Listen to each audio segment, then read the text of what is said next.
So in dealing with atopic dermatitis, if you've already tried the home remedies of avoiding dryness and adding moisture, there are people that will not get relief of the actual rash and itching because creams will not turn off that actual rash.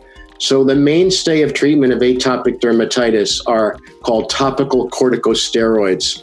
They're prescription creams that are extremely safe if they're used properly, and they range from powerful to mild. We have mild ones for the face, might be in the hydrocortisone class, to medium ones on the body, triamcinolone, betamethasone, to super strong ones called clobetasol. These are powerful cortisone creams that can be used for several weeks at a time without any danger of problems. And they can turn off probably 90% of patients that have atopic dermatitis. But there's some people, of course, that need even more. So several years ago, they came out with these drug creams called immunomodulators, which actually work on the local immune system within the skin without affecting the rest of the body's immune system. And these creams can add to the use of corticosteroids. One of them was called Elidel, one called Protopic, and they're a generic now for some of these, so you wouldn't always hear the brand name. And that adds help. And they don't have cortisone, so they can be used forever if you needed it. And then just 2 years ago, they came out with a new brand name product called Eucrisa, Eucrisa, Eucrisa ointment.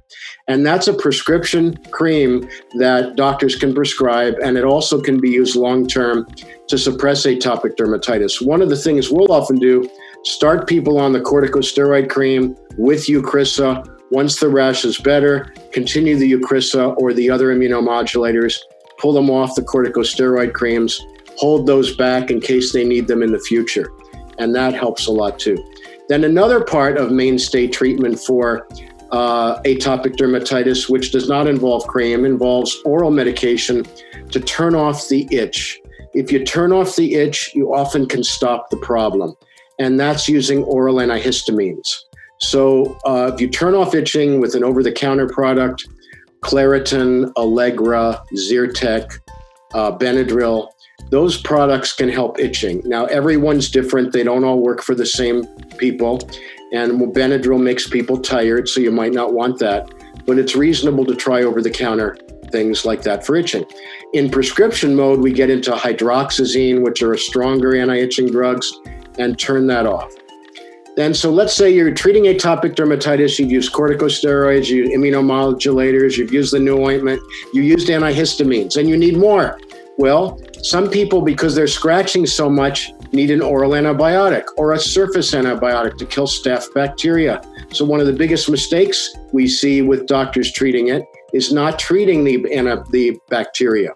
We do that with an antibiotic pill, an antibiotic ointment, and make sure the bacteria is stopped. If you treat just the rash and don't kill the infection, it's harder to get it under control. And finally, the typical super strong drug would be prednisone, which is a systemic corticosteroid. And if something is totally out of control, we may use that for short periods of time or an injection called Kenalog, given in the buttock to turn it off. We don't like to overuse those because we don't want people to get dependent on systemic corticosteroids, but that's used. And there's almost a new miracle drug that came out a year ago called Dupixent, which is an injectable drug. And people that we can't control with anything else can take this shot twice a month, and many can turn off their atopic dermatitis. It also helps allergies and asthma and other things. It's an injection. It's a biological drug, very high price. Have to get it approved by insurance for 99.9% of people, or they won't use it. But there are ways to go from little things like over-the-counter cream all the way up to intramuscular injections, the biological drugs. But nowadays, we can control people. They don't have to live with it.